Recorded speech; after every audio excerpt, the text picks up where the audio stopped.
Hi friends, இன்றைக்கி நம்ம என்ன பார்க்க போகிறோம்னா டபுள் செயின் ஸ்டிச்சு தான் பார்க்க போகிறோம். நம்ம ப்ரீவியஸ் வீடியோவில் சிங்கிள் செயின் ஸ்டிச்சாக போட்டிருப்போம். இப்போ நம்ம டபுளாக போடுவோம். இது ரொம்ப இம்பார்ட்டண்டான செயின் ஸ்டிச்சு. ஏன்னா நம்ம இது நெக்கோட பாட்டமில் ஃபஸ்ட் நம்ம போடுவோம் அவுட்டர் லைனுக்கு. ப்ளஸ் கையோட ஹேண்ட்லேயும் நம்ம அவுட்டரில் நம்ம போடுவோம். ஒரு பார்டர் லைன் மாதிரி நம்ம கொடுப்போம். நம்ம ப்ராக்டிஸ்க்காக டபுள் செயின் ஸ்டிச்சாக போடுறோம். ஆனால் நம்ம ப்ளவுஸில் போடும் போது 3 ஸ்டிச்சாக போடலாம், இல்லை 4 ஸ்டிச்சாகவும் போடலாம். ஸோ இதே மாதிரி நீங்கள் ப்ராக்டிஸ் பண்ணி பாருங்கள். அந்த எண்டில் நாட் முடித்து போட்டுட்டு பக்கத்துலேயே நெருக்கமாக அதே லைனில் ஸ்டார்ட் பண்ணணும். ஏன்னா நம்ம ஃபஸ்ட்டு அங்கே நாட் போட்டுட்டு மறுபடியும் இங்கே ஃபஸ்ட்லேருந்து ஸ்டார்ட் பண்ணாலும் அதுலேருந்து நம்ம ஸ்டார்ட் பண்ணக்கூடாது. எங்கே நம்ம நாட் போட்டோமோ அதுலேருந்து ரிவர்ஸ்லேருந்தே நம்ம ப்ராக்டிஸ் பண்ணி பார்க்கணும்.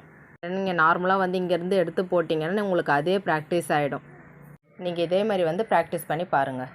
இதே மாதிரி நீங்கள் ப்ராக்டிஸ் பண்ணி பாருங்கள். இதே மாதிரி கை ஸ்டிச்சஸ் அதே இடத்துல நாட் போட்டுட்டு நெக்ஸ்ட் அங்கேருந்தே ஸ்டார்ட் பண்ணுற மாதிரி பாருங்கள். ஃபஸ்ட்டு இனிஷியலாக போட்ட மாதிரி போட்டு இது பண்ணாதீங்க. ஏன்னா ப்ராக்டிஸ் டைமில் நம்ம எப்படி வேணால் நம்ம ஸ்டிச்சஸை கண்டினியூ பண்ணலாம். ஜரியிலே நிறைய கலர்ஸ் இருக்குது. நீங்கள் எந்த கலர் வேணால் சூஸ் பண்ணி பண்ணலாம். நம்ம ப்ளவுஸை பொறுத்து போடுறதும் இருக்குது. ஆனால் காமனாக நம்ம இந்த கோல்டு கலர் தான் நம்ம நிறைய பிளேஸில் நம்ம போடுவோம்.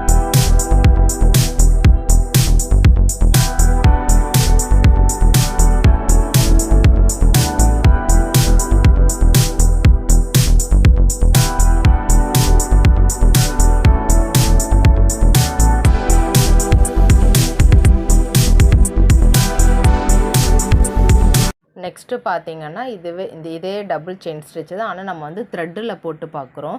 த்ரெட்டில் போடும் போது கொஞ்சம் நம்ம ஸ்லோவாக தான் போடணும். ஏன்னா த்ரெட்டு சரி மாதிரி ஸ்ட்ராங்காக இருக்காது. ஸோ நம்மளுக்கு அடிக்கடி ஸ்டிச்சஸ் விட்டு விட்டு போக சான்சஸ் இருக்குது. ஸோ நம்ம பொறுமையாக ஹேண்டில் பண்ணணும். எனக்கே இதில் பார்த்தீங்கன்னா நிறைய வாட்டி த்ரெட்டு கட் ஆகிருக்கு. ஏன்னா நான் கொஞ்சம் பழைய நூலாக இதில் யூஸ் பண்ணியிருக்கேன். ஸோ பார்த்து கொஞ்சம் கேர்ஃபுல்லாக பொறுமையாக போடுங்க. ஒரு 4-5 வாட்டி நீங்கள் ப்ராக்டிஸ் பண்ண பாருங்கள். நம்மளுக்கு சில்க் த்ரெட் ஈஸியாக பழகிடும். நீங்கள் சேம் கலராக கூட எடுத்து நீங்கள் யூஸ் பண்ணலாம். நான் டிஃப்ரெண்ட் தெரியணுன்றதுக்காக கலராக எடுத்து பண்ணியிருக்கேன். டபுள் ஷேட் கலராக எடுத்து பண்ணியிருக்கேன். நீங்கள் சேம் கலரே பாபினில் சுற்றிட்டு நீங்கள் சேம் க்ரீன் கலராக இருந்தாலும் ஓகே, வேறு என்ன கலராக இருந்தாலும் நீங்கள் சேமாகவே இது பண்ணி போட்டிங்கனாலும் கரெக்டாக இருக்கும்.